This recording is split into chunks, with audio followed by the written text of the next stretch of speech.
C'est bien rasé ça?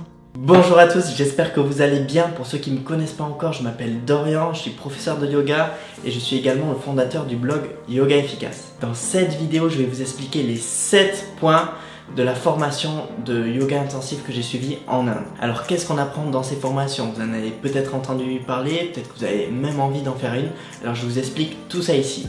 La première chose qu'on apprend, c'est pranayama. Les techniques de pranayama, c'est des techniques de respiration contrôlée. Pour ceux qui suivent mes vidéos de pratique, Ujjayi c'est un type de pranayama, il y en a plein d'autres qui ont des effets différents. Par exemple, on peut refroidir le corps, réchauffer le corps, équilibrer le côté gauche et le côté droit, ou alors simplement faire circuler l'énergie à travers tout le corps.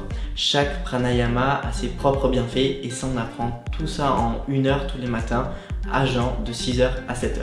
Deuxième point.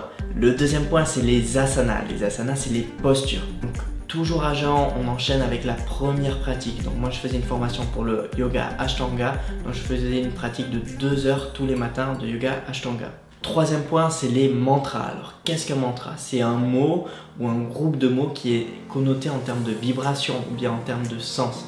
Quatrième point que l'on apprend, c'est l'anatomie, c'est-à-dire comment est fait le corps et surtout comment les postures de yoga jouent sur notre corps, sur quel niveau. Donc, on démarre au niveau le plus grossier, ça va être par exemple les muscles, et on va au niveau le plus subtil, au niveau de la cellule. On essaye de décomposer tout ça en passant par la fascia, par les tendons, etc.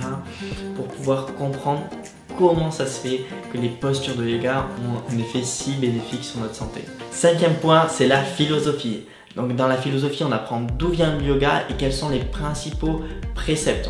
On découvre les textes de Patanjali et également du Hatha Yoga. On nous donne tout un tas de lectures conseillées qui nous aident vraiment lorsqu'on souhaite répondre à des questions. Sixième point que l'on a vu, c'est la méditation. Alors moi, dans ma formation, le temps de méditation était vraiment limité et ça me convenait parfaitement parce que j'avais déjà ma propre pratique à côté. Dans le cadre de la formation, on a appris la méditation de pleine conscience.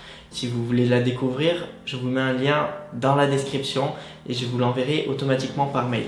Et enfin, le septième point, et c'est le plus important, c'est la méthodologie, c'est-à-dire comment on fait pour enseigner, comment on fait pour corriger les postures.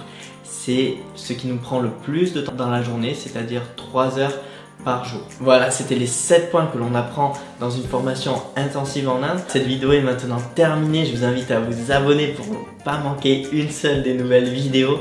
Et si vous voulez démarrer le yoga chez vous, alors vous pouvez suivre les vidéos gratuites que je vous envoie par email en cliquant sur le lien ci-dessous. Sur ce, à bientôt, ciao!